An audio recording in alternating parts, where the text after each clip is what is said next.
This once unthinkable scenario in the second term, in a Trump second term, specifically that Trump might ignore the Supreme Court. Now this assumes that the Supreme Court is going to contradict Trump on anything, and I'm not sure that that's a safe assumption.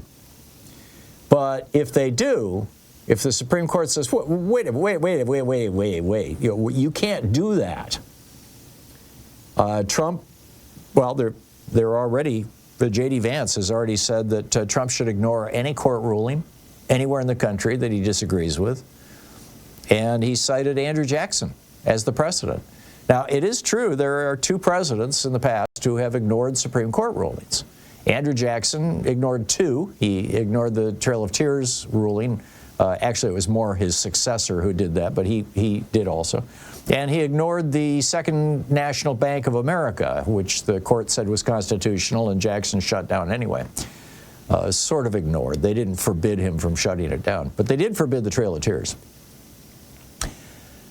With regard to Abraham Lincoln, who was the second president, you know, he basically said, oh, that's, you know, on the Dred Scott, 1856 Dred Scott decision, when Lincoln became president, under that decision, basically white people anywhere in the United States, including in the northern states, could walk up to any random black person and just say, you are now my slave. And, you know, that was the law. And Lincoln said, you know, we're not going to enforce that. We're not going to recognize that. You know, it's a terrible thing about Mr. Dred Scott. We're going to acknowledge that the Supreme Court, you know, sent him back to slavery. But we're not going to take this generalized thing for the whole country. And in fact, you know, many scholars argue that had something to do with kicking off the Civil War, although really it had started before Lincoln was even sworn in. He was sworn in March, and the secession had begun before that. But in any case, Trump could ignore the Supreme Court, and he's also less likely to care about public blowback now that he's constitutionally barred from seeking a third term in office. I mean, he can only run for one more term, assuming that we still have a constitution at the end of 4 years. Meanwhile, Kristi Noem just got appointed head of the Department of Homeland Security. This is not an inconsequential job. She will oversee the U.S. Customs and Border Protection Agency, the Immigration and Customs Enforcement Agency, the Federal Emergency Management Agency, the U.S. Secret Service. And, you know, that's serious stuff. The FBI is under the Department of Justice. This is DHS.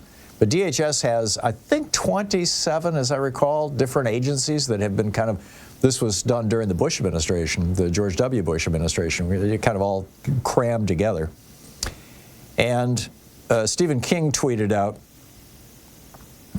he said, Trump wants the dog shooter to be his Secretary of Homeland Security. We're sure not in Kansas anymore, Toto. Yeah. USA Today columnist Michael Stern said, she's willing to shoot her own dog. Imagine what she'll do to immigrants crossing the border.